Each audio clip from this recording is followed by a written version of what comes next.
वो अक्सर ऐसा देखा गया है कि घर का जो शरारती बच्चा होता है, जो नालायक बच्चा होता है, उससे सब लोग थोड़ा सकुचाते हैं, थोड़ा संकोच बड़े बुजुर्ग भी करते हैं उसको कुछ कहने के लिए, उसको कुछ नसीहत देने के लिए।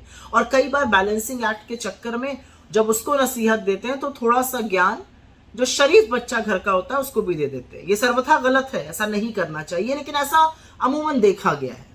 कुछ ऐसा ही काम इस देश के चुनाव आयोग ने किया है। नसीहत देनी थी भारतीय जनता पार्टी को विषाक्त और सांप्रदायिक बयान न देने पर, ऐसे गंदे भाषण न करने पर, लेकिन साथ ही साथ ज्ञान दे दिया, नसीहत दे दी कांग्रेस को कि संविधान को खत्म करने और अग्निवीर जैसी चीजों का राजनीतिकरण ना करें। ये कौन सी नसीहत है? ये लोकतंत्र है, और लोकतंत्र में अगर इस संविधान की बात नहीं होगी, संविधान को सशक्त करने की, संविधान को संबल बनाने की, संवैधानिक हितों की, संविधान को सर्वोपरि रखने की, तो चुनाव ही क्यों हो रहा है?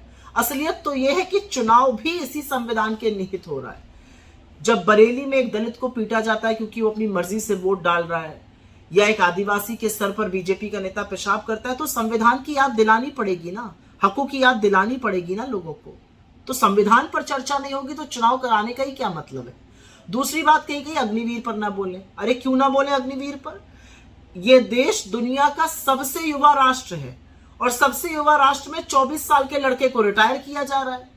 और रिटायर करने से ना ही सिर्फ सेना का मनोबल तोड़ा जा रहा है, बल्कि हमारी सरहदों की सुरक्षा, हमारी भूभाग की अखंडता के साथ और इन बच्चों के भविष्य के साथ खिलवाड़ किया जा रहा है। सेना को भी ठेके पर चला दिया। 73 साल का प्रधानमंत्री 5 साल का टर्म और मांग रहा है, लेकिन 24 साल के लड़के को घर भेजने की तैयारी है। क्यों है भाई? सियाचिन की हाड़ कांपती ठंड और तपते रेगिस्तान में जो सैनिक खड़ा होकर इस देश की सरहद, इस देश की सुरक्षा कर रहा है, उसको आप बोल रहे हैं 24 साल में तुम रिटायर हो जाओ। और खुदा ना खास्ता अगर इनको कुछ हो जाए तो ये शहीद भी नहीं होंगे।